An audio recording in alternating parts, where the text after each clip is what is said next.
Then I was standing at one end of the same room, again aware that I was dreaming. I spoke to a woman I didn't know. She told me she was a training college lecturer. "Oh no, you're a figment of my imagination," I declared, and reached out to grasp her arm. At this, I felt the most tremendous sense of shock. This was probably the most vivid moment of the dream.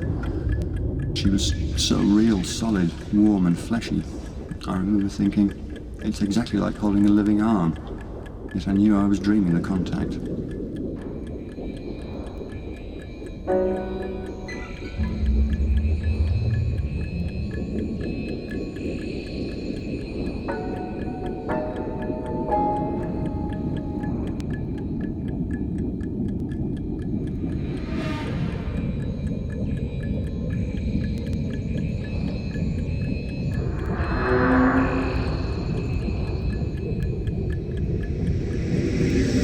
A lucid dream is a dream in which a person becomes aware that he or she is dreaming, and it then becomes quite different from an ordinary dream. For one thing, it can be strikingly realistic, to the point of producing a convincing replica of the normal physical world, and for another, it has its own psychological characteristics and range of emotional reactions, which have to be considered independently of those experienced in normal dreaming.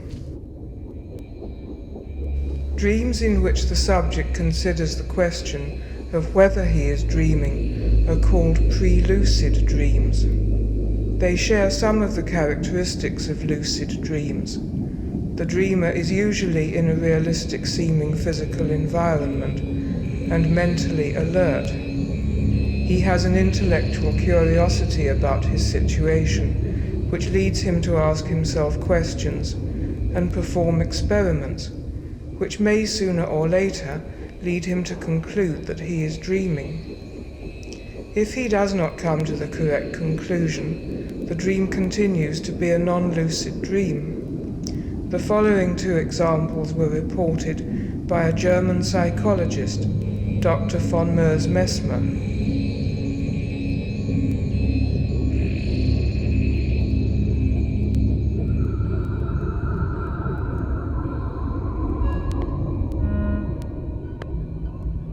By a small river, I am walking along a narrow path. I do not know the country. The place is strange to me. A woman is coming towards me, and a large object like a hat box falls from her grasp into the water and floats. The woman climbs down the riverbank, steps onto the water's surface, makes a few steps and fetches the object. This astonishes me, and I leave the path so as to go down to the river and look at the water. I have forgotten whether there were ripples. The colour is green and rather dull. The top layers are transparent. I step on it and walk over to the other bank. At each step I sink in slightly. It seems like walking on sand. Looking around me, I suddenly find the whole river covered with people who are walking across from the banks. The first surprise soon passes. I come to accept the facts as they are. But when I see a bridge at some distance, my unwearying intellectual curiosity stirs again. I begin to ponder. It cannot be ice, it is too soft for that, and besides, the air is too warm. Perhaps it is a new invention. But if so, why should bridges be built? Suddenly I have a flash of enlightenment. Could it not once again be a question of a dream? At first I feel a disinclination to accept this idea, but slowly convince myself that no other possible explanation remains to me.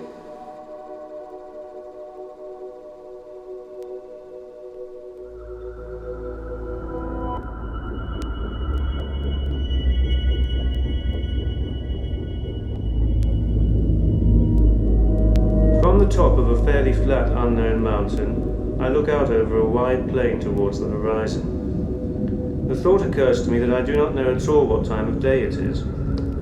I examine the position of the sun. It is almost vertically overhead in the sky and its usual brightness. This surprises me as it occurs to me that it is already autumn, and a short time ago it was much lower in the sky. I think, the sun is now standing vertically at the equator, so here it must be at an angle of about 45 degrees. Therefore, if my shadow is not equal to my own height, I must be dreaming. I look at it. It is about 30 centimeters long. It costs me a fair effort to regard the whole, almost dazzlingly bright landscape with all its villages as an illusion.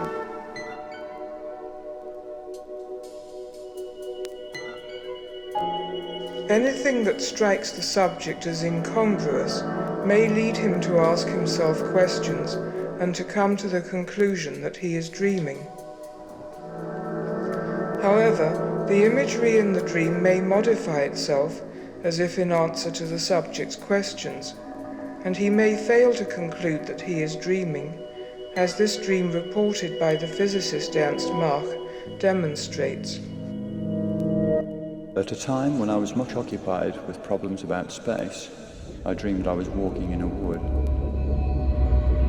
Suddenly, I noticed the displacement of the trees was insufficient in terms of perspective, and deduced from this that I was dreaming.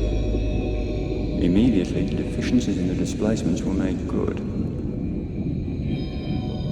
Then again, in another dream, I saw in my laboratory a glass beaker filled with water, in which a candle was steadily burning.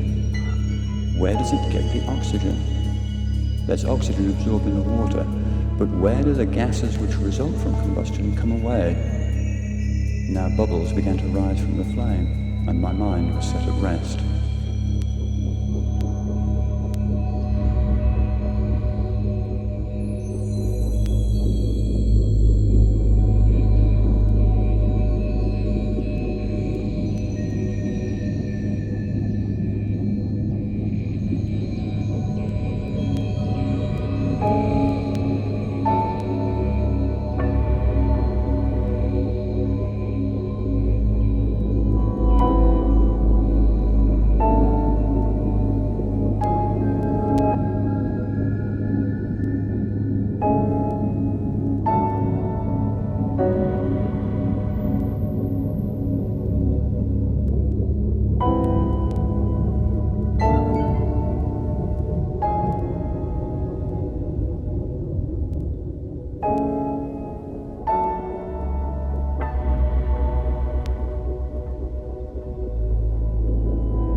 If a person has lucid dreams at all, he is likely to have another kind of experience called a false awakening, in which he believes that he has woken to normal life, but actually has not.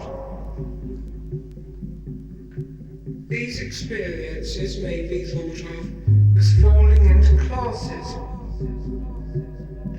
which could be described as type 1 and type 2 false awakenings. In the type 1 false awakening, which can happen after a lucid or a non-lucid dream, the subject seems to wake up and may remember his previous dream and wonder whether he is still dreaming. He may seem to get out of bed, wander about and examine his surroundings critically,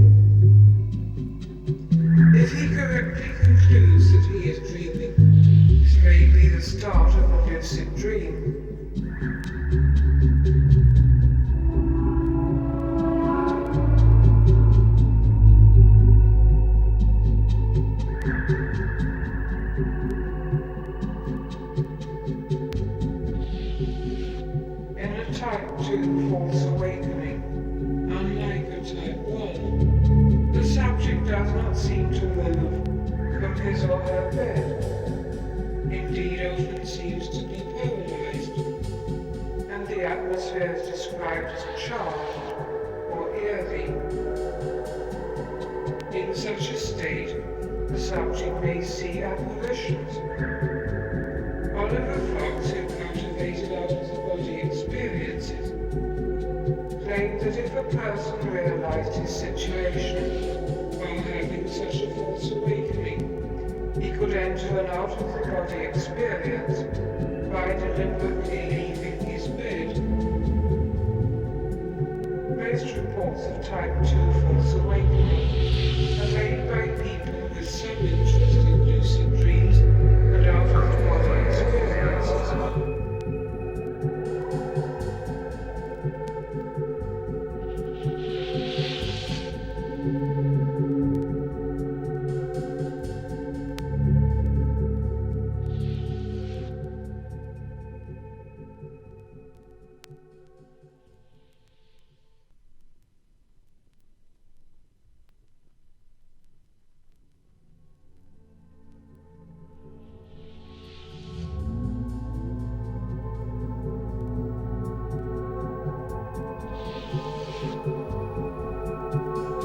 Lucid dreams are clearly related to another kind of hallucinatory experience called an out-of-the-body experience. At first sight, they might not appear to be related, because the typical lucid dream happens when the person is asleep, and the typical out-of-the-body experience happens when he or she is awake. The experience of floating above one's body, looking down on it, might appear to be quite a different matter from having a dream in which you are aware that you are dreaming. But in fact, they are both completely hallucinatory experiences, and they both provide a person with a very realistic quasi-environment.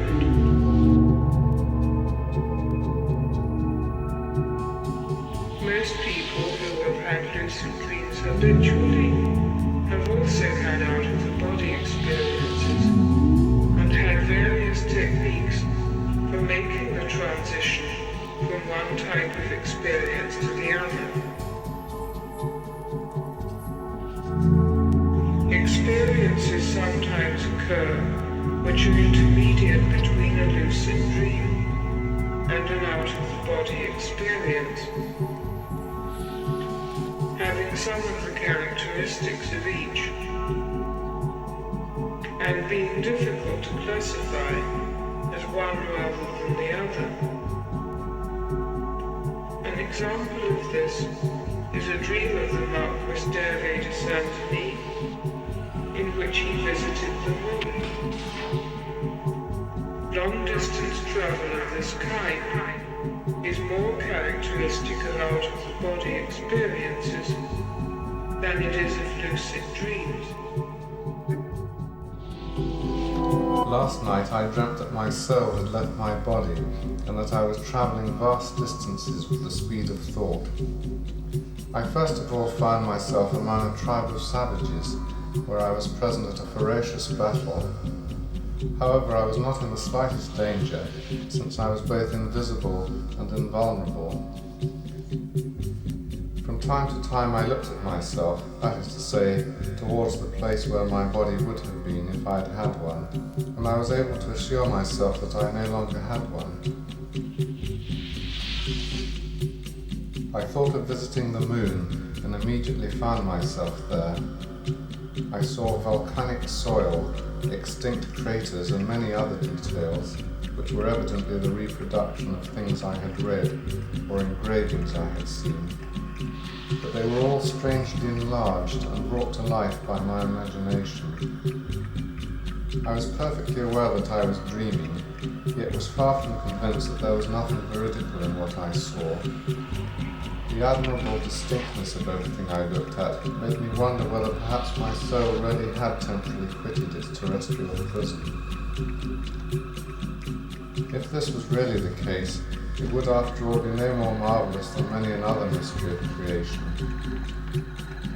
I thought of various opinions of the ancients on this subject, and remembered the following passage from Cicero. If someone had ascended to the heavens and had had a close view of the sun, the moon, and the stars, this would nevertheless give him no pleasure if he had no one to whom he could recount it.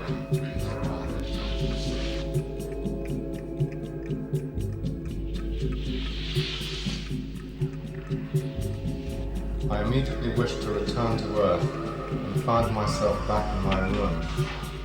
For a moment I had the strange impression of looking at my sleeping body before taking possession of it again. Soon after that, I dreamt that I got up and, pen in hand, was writing a minute account of all that I had seen.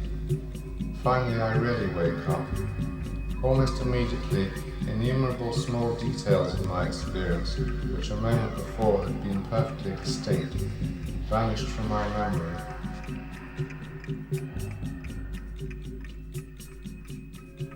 If it is correct to classify this experience as an out-of-the-body experience, it is nevertheless atypical in one respect. It is unusual for the subject to imply that his out-of-the-body experience, even if it occurred during sleep, was subsequently subject to the same sort of amnesia as a non-lucid dream.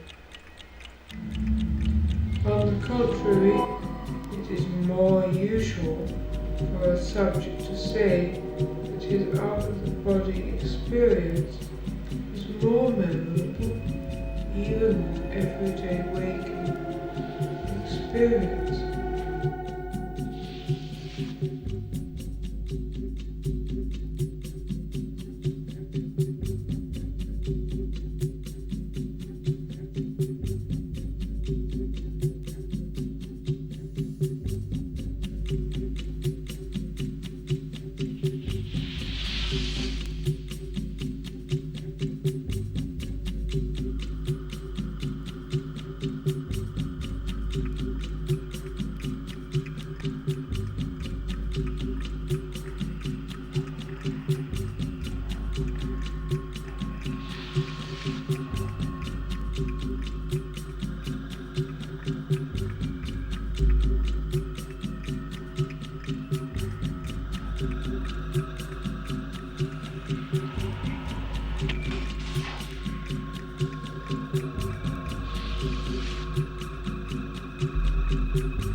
like the idea of controlling their dreams, but actually the extent to which the dreamer can control his or her lucid dream is limited.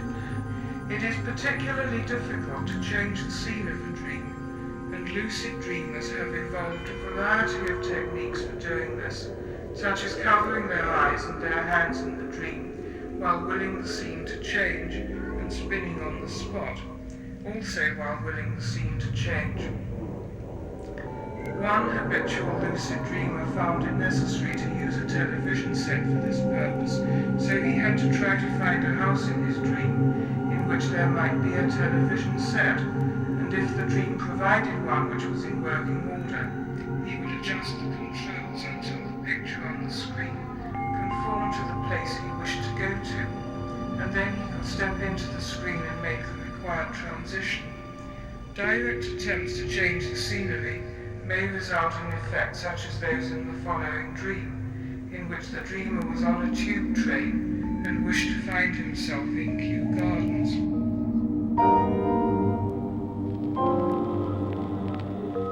At a time I was deeply interested in the study of dreams, I occasionally realized that I was dreaming and made attempts at dream control.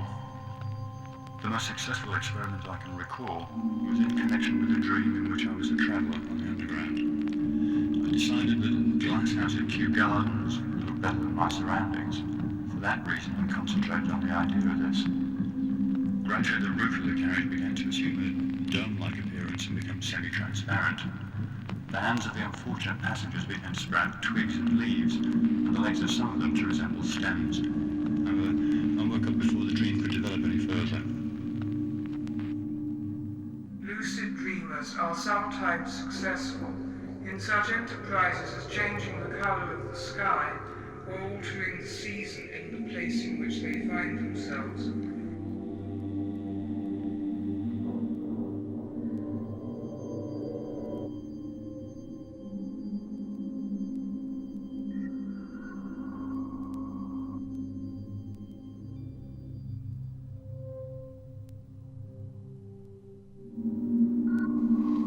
Rather than influencing his dreams by making direct choices within them, the Marquis de Saint-Denis used techniques for producing selected people and circumstances. He went to considerable trouble to ensure the presence of two desired ladies that he knew in his dreams by waltzing with each lady to a certain specific tune at the dances he attended. Having provided himself with a musical box which played the relevant tunes, and set it to play them while he was asleep, he then went to sleep with the musical box near him. This method apparently succeeded in evoking in his dreams the figure of the lady associated with the tune he had set his musical box to play. The Marquis is not very informative about whether the dreams were lucid at any stage, but he seems to have had a high opinion of lucid dreams as a way of experiencing whatever the heart could desire. Other subjects have also used lucid dreams as a way of having erotic experiences or varieties of such experiences which they would not have been able to have in waking life.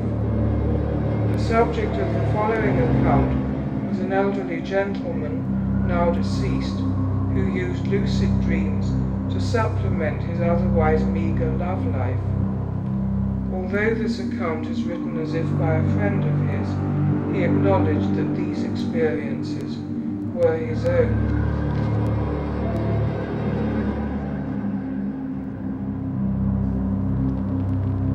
A friend of mine, who realized his ability to interfere in his dreams, got into the habit of approaching good-looking girls in his dreams and disrobing them. He reasoned that as they were merely the products of his own mind, no harm could be done. If this is not so nice, blame him, not me. Anyway, on the first occasion, he dreamed of a girl whom he knew and proceeded to undress her. Another girl, very beautiful, came along, voluntarily stripped and lay down. As the papers put it, intercourse took place, and he woke up with an orgasm. according to him and knowing him well, I believe him, the tactile thermal sensations were just as real in the sense of a complete duplication as the waking experiences would be. As far as I can remember, he had a few of these dreams, and then the superego seemed to intervene, and no more ladies enlivened his nights when he was aware that he was dreaming. Alas.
If someone wishes to have lucid dreams, the most important thing is for him or her to think about the idea as they are falling asleep. And some of the techniques people have used are ways of focusing the mind to help bring this about. But many people have found that they start to have them just by thinking of this intention and encouraging their mind to dwell on the idea of lucid dreams and what can be done in them as they fall asleep. A slightly more formal version of this is to watch your mind as you fall asleep. Try to watch the dream imagery arising and enter the dream without losing your waking awareness. Some people have succeeded in this, but it seems to be rather difficult. What is more likely is that if you attempt it, you will become aware that you are dreaming later in the night, because the technique succeeded in the object of keeping your mind focused on the idea of lucid dreaming as you fell asleep. It is also useful to think of the idea of lucid dreaming frequently throughout the day and to ask yourself whether you are actually dreaming at the present time. A formal version of this technique is said to succeed with even the most difficult cases. And this is to ask yourself 5 or 10 times a day whether you are dreaming, and apply various tests to find out whether you are. First, you examine your surroundings for incongruities, which has the effect of encouraging a critical alertness which may carry over into sleep. Another good test is to ask yourself what you did before you did whatever you are doing at present, and to see whether you can trace your memories back to the time you got up in the morning. This may not always be too easy to do in waking life, but it encourages you to focus attention on it, and in a dream you will usually find that your memories do not go very far back. And this has brought a number of people to the realization that they were dreaming. Other tests include jumping in the air, because if you are in a dream, you will float down gently, instead of landing with the usual thump. Trying to lift things which you know you cannot really lift, but which you will be able to lift easily in a dream. And trying to push your hand through a wall, which may be possible in a lucid dream, though it is not always. One person had a test for finding out whether he was dreaming by trying to pass the handles of a knife and fork through one another. If he succeeded, he knew he was dreaming. Even if you do not carry out tests of this kind several times a day, it is useful to have a few in mind that you would carry out if you were ever to find yourself in a pre-lucid dream in which you were not sure whether you were dreaming or not.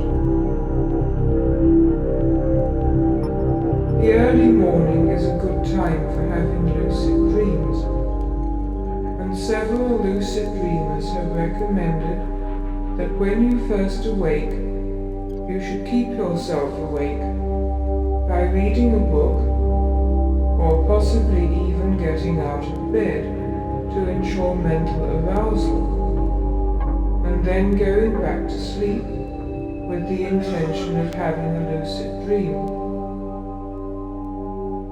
Remembering a non-lucid dream which you have just had, and thinking of how it would have been if you had known it was a dream at the time, is a technique which some have used.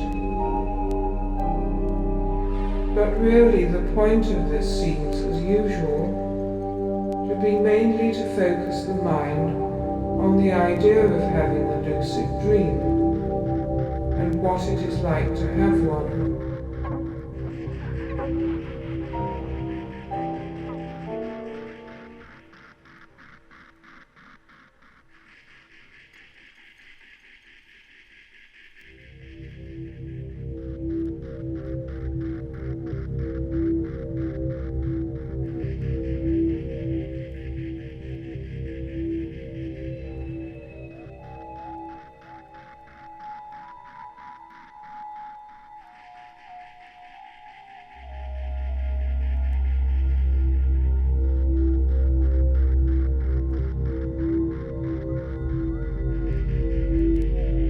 In describing the techniques which some people have used to develop lucid dreams, we do not wish it to be thought that we are in any way advocating that people should do this. There have been suggestions that it might be bad for people to become too interested in their dream life, which might lead to their losing contact with reality, and also that people might be depriving themselves of the benefits, physical and psychological, which may be produced by sleeping with only the normal sort of dreams. It has also been suggested that people might, if they cultivate the habit of asking themselves whether they are dreaming, sometimes ask themselves this question in waking life and come to the wrong conclusion, and do things which were a danger to themselves or to others, such as jumping out of windows. In fact, we have never heard of anyone complaining that lucid dreams had led them into trouble in their lives or into any form of danger, although of course it may be said that most habitual lucid dreamers are people who have liked the idea of having them sufficiently to devote some attention to developing them. And it is also possible that those who had any kind of unpleasant early experience connected with them simply did not continue. However, reports from habitual lucid dreamers are actually positive. They claim that lucid dreaming does not in fact diminish the value of their night's sleep, and on the contrary, that they sometimes derive from it an afterglow of energy and exhilaration, which may last more than a day. We have never heard of a case of someone throwing themselves in front of the traffic to find out whether it would stop, as people sometimes do in lucid dreams, or doing anything of a similarly dangerous nature in waking life. However, we could not commit ourselves to saying that there were no risks attached to the developing of lucid dreams, and certainly would not recommend anyone to do so if they had any disinclination for this form of experiment.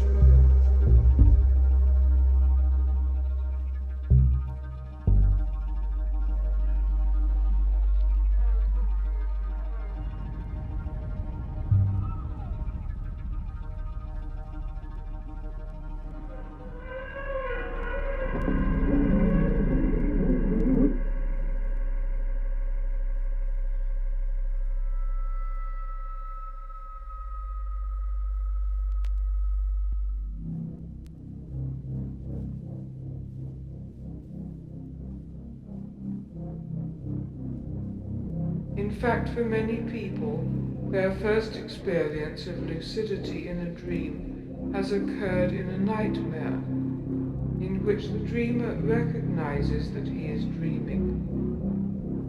and uses this recognition to turn the nightmare into a less unpleasant dream or to awaken from it. In such a situation, the lucidity does not usually last long. However, if a dreamer wants to develop or extend the lucid periods in his dreams, he can think about the idea of lucid dreaming during the day and before he goes to sleep, so that he is more likely to become lucid during any nightmare that occurs, and thus have a way of controlling the nightmare. This way of relieving nightmares can be used by people of all ages, including children. The Marquis d'Hervé de Saint-Denis, a habitual lucid dreamer, was at one stage in his life suffering from a recurrent nightmare from which he managed to release himself by developing lucidity. In these nightmares he would find himself being chased by dreadful monsters through an endless series of rooms. These nightmares seemed to be becoming more frequent. He only had to find himself in a room for the thought of monsters to arise, and then the monsters would appear. Finally, in one such experience, the recurrent situation made him aware that he was dreaming, and instead of trying to run away from the monsters, he set his back to a wall, determined to confront his pursuers.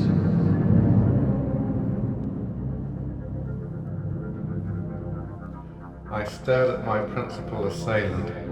He bore some resemblance to one of those bristling and grimacing demons which are sculptured on cathedral porches. Academic curiosity soon overcame all my other emotions. I saw the fantastic monster halt a few paces from me, hissing and leaping about.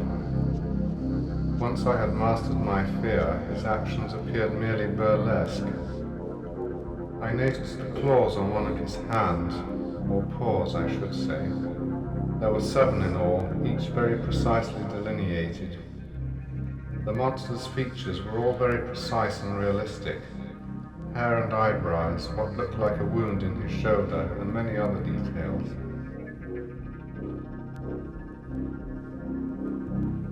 The result of concentrating attention on this figure was that all his acolytes vanished as if by magic.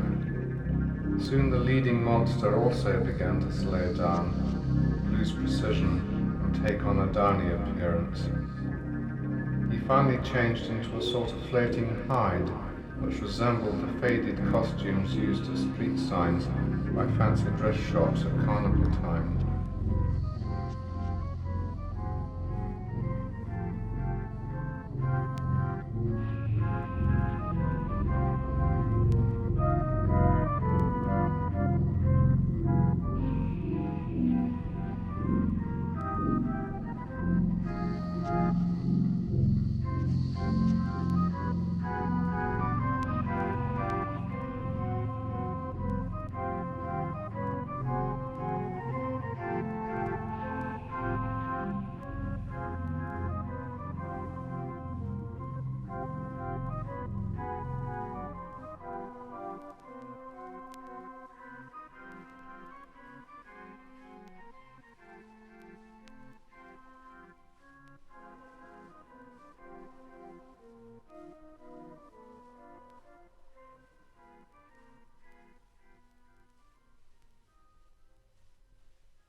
There are some cases of lucid dreams in which people describe ostensible extrasensory perception. That is to say, they seem to become aware of events at a distance, of which they could not have had any normal knowledge. These accounts are anecdotal. Nevertheless, reports of this kind are persistent, both in relation to lucid dreams and to out-of-the-body experiences. The following account by Oliver Fox describes an experience which, if it is to be taken at face value, involves a false awakening on the part of the narrator and either a lucid dream or more probably an out-of-the-body experience on the part of his girlfriend, whom he called Elsie. Elsie viewed my experimenting with extreme disfavour. It was wicked, she felt, and God would be seriously angry with me if I persisted. Anyhow, she didn't like it, and that was that. And I, with all the painful seriousness of youth, explained to her that she was a narrow-minded little ignoramus and didn't know what she was talking about. Did she even know the meaning of astral projection? Yes, said Elsie with great emphasis, I do. I know more than you think. I could come to you tonight if I wanted to. I laughed rudely and immoderately. She knew no more of occultism, theoretical or practical, than I of needlework. Elsie, small blame to her, lost her temper. Very well, she exclaimed. I'll prove it. It's wicked, but I don't care. I'll come to your room tonight, and you shall see me there. All right, I replied, not in the least impressed. Come if you can. Then we ended our quarrel, and presently I walked home, over a mile from Elsie's. I straight away forgot her in reading for my exams. I went to bed late and very tired. Her boast had seemed so childish, I never gave it another thought.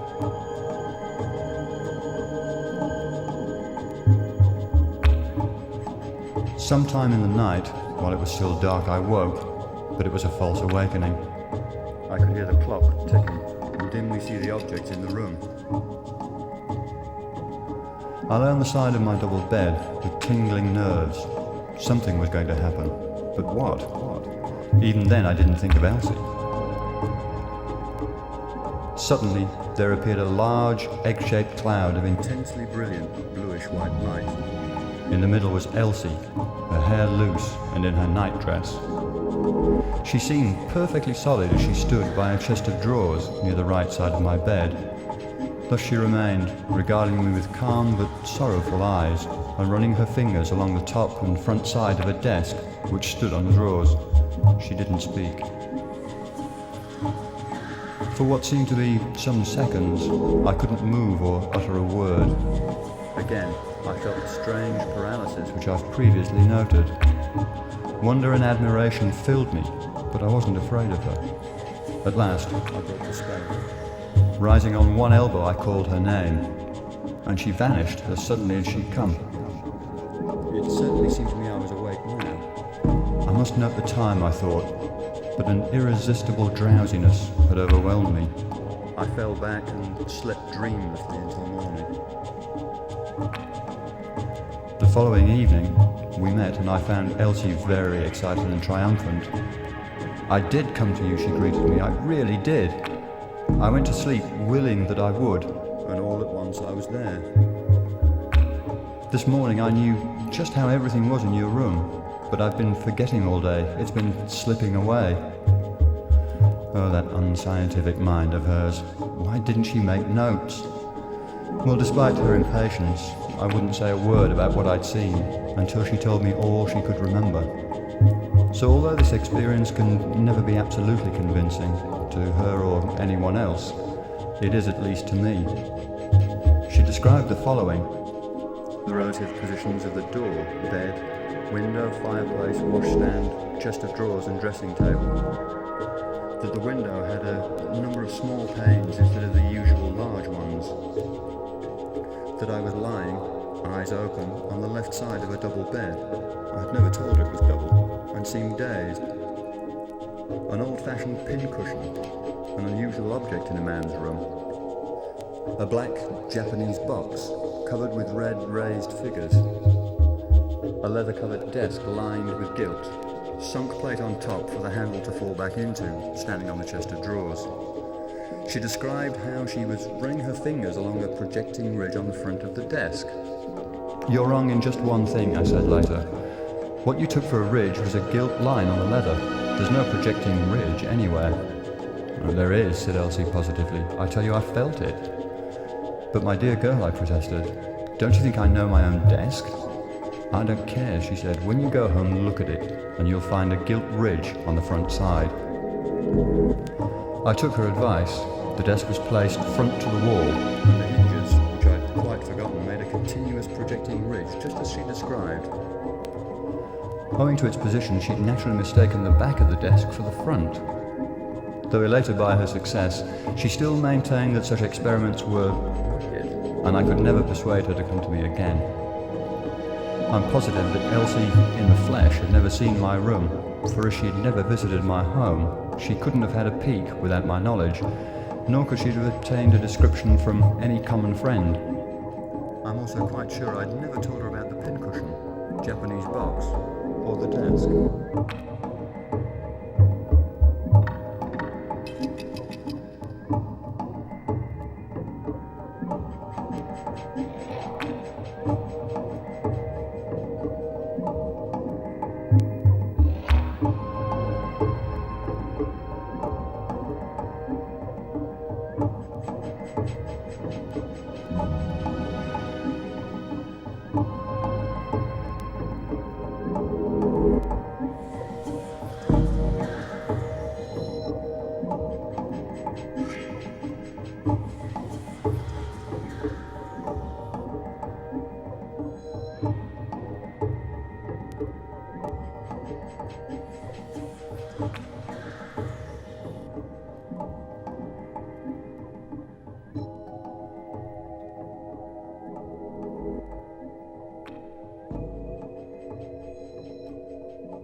It is fairly remarkable that lucid dreams remained for so long unrecognized, since they seem in nearly all cases to be a pleasant and interesting experience and apparently accessible to people in general.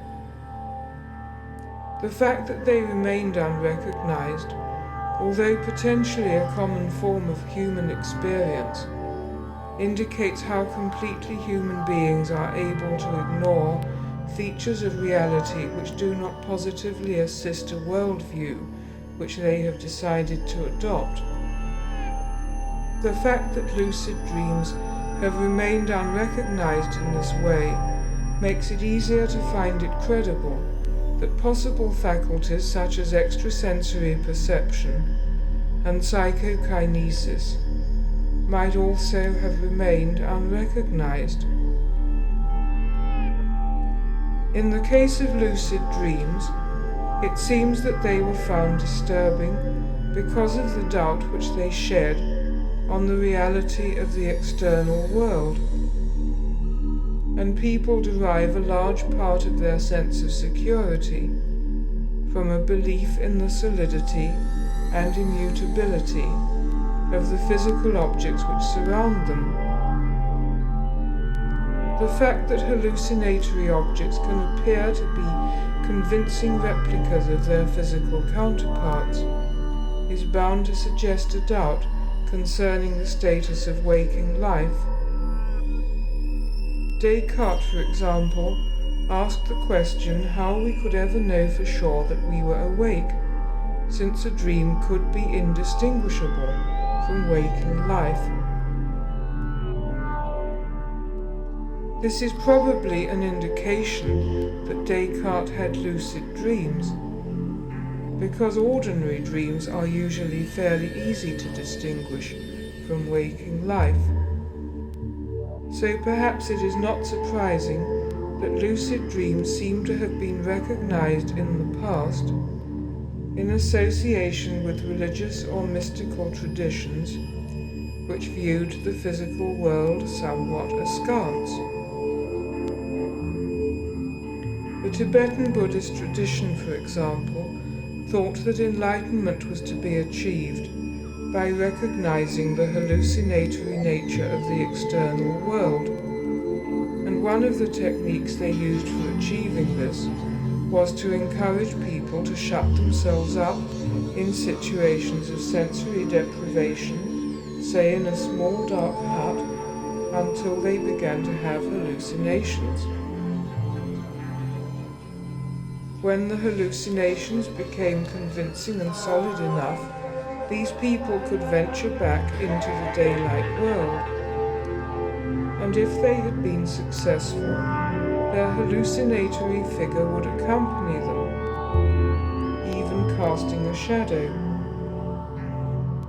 The idea was that they might then come to regard the whole of the external world as equally hallucinatory and equally the product of their own mind, and this realization was supposed to produce enlightenment. It seems that they, and one or two other mystical traditions at various times, considered lucid dreams a useful form of training in the right mental attitude. Gnostic Christians, although so far as I know not advocating the cultivation of lucid dreams, did assert the analogy of normal life as related to some higher state which they called the gnosis, in the same way that dreaming in sleep is related to waking life.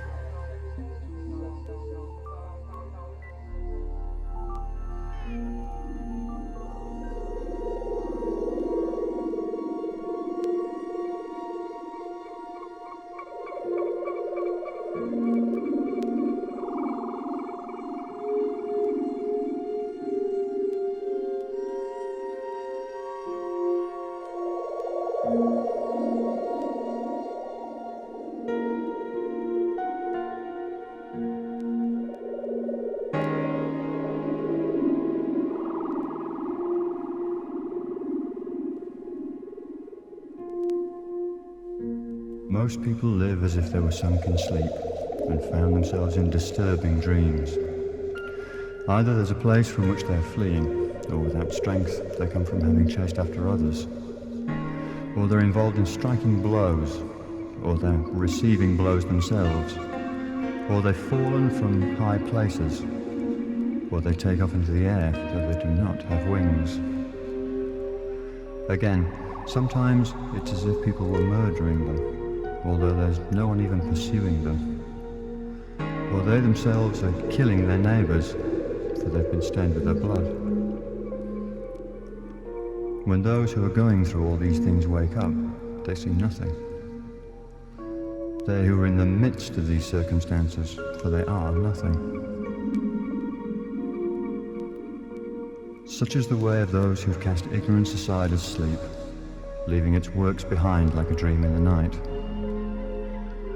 This is the way everyone has acted, as though asleep at the time when he was ignorant. And this is the way he has come to knowledge, as if he's awakened.